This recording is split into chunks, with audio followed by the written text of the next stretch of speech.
Hi everyone, welcome back to mini log. ನಾನು ನಿಮ್ಮ ಪ್ರೀತಿಯ ಯುವಚಂದು.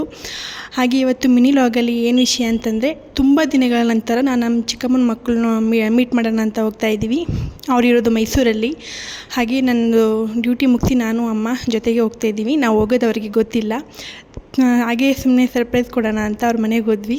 ಅವ್ರು ತುಂಬ ಖುಷಿಯಾದರು. ಹಾಗೆ ನೋಡ್ತಿರ್ಬೋದು, ಇದು ನಮ್ಮ ಚಿಕ್ಕಮ್ಮನ ಮನೆ ಮೈಸೂರಲ್ಲಿರೋದು.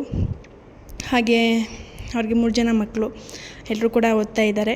ಹಾಗೆ ಓದ ತಕ್ಷಣ ಫಸ್ಟು ಟೀ ಸ್ನ್ಯಾಕ್ಸ್ ಎಲ್ಲ ಮುಗಿಸ್ಕೊಂಡು ಹಾಗೆ ಸ್ವಲ್ಪ ಹೊತ್ತು ರೆಸ್ಟ್ ಮಾಡಿ ನೆಕ್ಸ್ಟ್ ಏನು ಕೆಲಸ ಇದೆ ನೋಡೋಣ ಅಂತ ಹೋದ್ವಿ.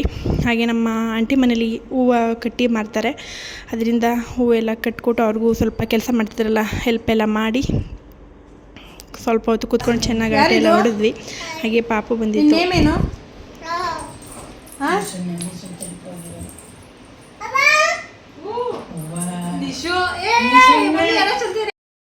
ನಿಮ್ಗೆ ಗೊತ್ತೇ ಇರುತ್ತೆ, ಒಂದು 4-5 ಜನ ಗ್ಯಾಂಗ್ ಸೇರಿಬಿಟ್ರೆ ಫುಲ್ ಗಲಾಟೆ ಅದು ಇದು ಮಾಡ್ತಾಯಿರ್ತೀವಿ. ಹಾಗೆ ಮುಗಿಸ್ಕೊಂಡು ಫೋನ್ಲೆಲ್ಲ ಸ್ವಲ್ಪ ಅದು ಇದು ಗೇಮೆಲ್ಲ ಆಡ್ಕೊಂಡು ಅವ್ರ ಜೊತೆ ಫುಲ್ ಎಂಜಾಯ್ ಮಾಡಿದೆ. ಅಲ್ಲಿ ಹೋಗೋದಂದರೆ ನಂಗೆ ತುಂಬ ಇಷ್ಟ. ಆ್ಯಂಡ್ ನಮ್ಮ ಚಿಕ್ಕಮ್ಮನ ಮಕ್ಕಳಂದರೆ ತುಂಬ ಇಷ್ಟ. ಅವ್ರ ಜೊತೆ ಟೈಮ್ ಸ್ಪೆಂಡ್ ಮಾಡೋದಂದರೆ ಇನ್ನೂ ಇಷ್ಟ. ಹೋಗೋದೇ ರೇರ್ ನಾನು. ಹಾಗೆ ಚಪಾತಿ ಮಾಡಿದ್ರು ನೈಟು. ಹಾಗೆ ಚಪಾತಿ ಎಲ್ಲ ತಿಂದ್ಕೊಂಡು ಮತ್ತು ಟಿ ವಿ ಎಲ್ಲ ನೋಡ್ತಾ ಕೂತಿದ್ವಿ.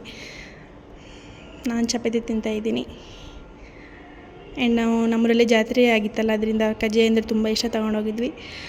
ಊಟ ಮಾಡಿಕೊಂಡು ಮೇಲೆ ಟೆರೆಸ್ಗೆ ಹೋದ್ವಿ ಸ್ವಲ್ಪ ವಾಕಿಂಗ್ ಮಾಡೋಣ ಅಂತ. ಹಾಗೆ ಕೆಳಗಡೆ ಎಲ್ಲ ನೋಡ್ಕೊಂಡು ಹಾಗೆ ಮಾತಾಡ್ತಾ ನಿಂತಿದ್ವಿ. ಆ್ಯಂಡ್ ಇನ್ನೇನು ಹೇಳೋದು, ಈ ಲಾಗಲ್ಲಿ ತುಂಬ ಖುಷಿಯಾಗುತ್ತೆ ಮನೆಯವ್ರ ಜೊತೆ ಟೈಮ್ ಸ್ಪೆಂಡ್ ಮಾಡೋದು, ಅವ್ರ ಜೊತೆ ಇರೋದು ಅಂತಂದರೆ. ಕಸಿನ್ಸ್ ನಿಮ್ಮ ಮನೆಗಳಲ್ಲೂ ಇರ್ತಾರೆ, ಅವ್ರ ಜೊತೆ ಹೇಗೆ ತಲಾಟೆ ಆಡ್ತೀರಾ ಏನು ಅಂತ ಕಮೆಂಟ್ ಮಾಡಿ. ಹಾಗೆ ರಾತ್ರಿ ಟೈಮ್ ಜ್ಯೂಸ್ ತರಿಸಿದ್ದ, ನನ್ನ ತಮ್ಮ ಹೋಗಿ ಜ್ಯೂಸ್ ತಂದಿದ್ದ, ಕುಡ್ಕೊಂಡು ಮೇಲ್ಗಡೆ ಸುಮಾರು ಒಂದು 12 ಗಂಟೆ ತನಕ ಆಟೆ ಹೊಡೆದ್ವಿ. ಆಮೇಲೆ ಹೋಗಿ ಮಲ್ಕೊಂಡ್ವಿ.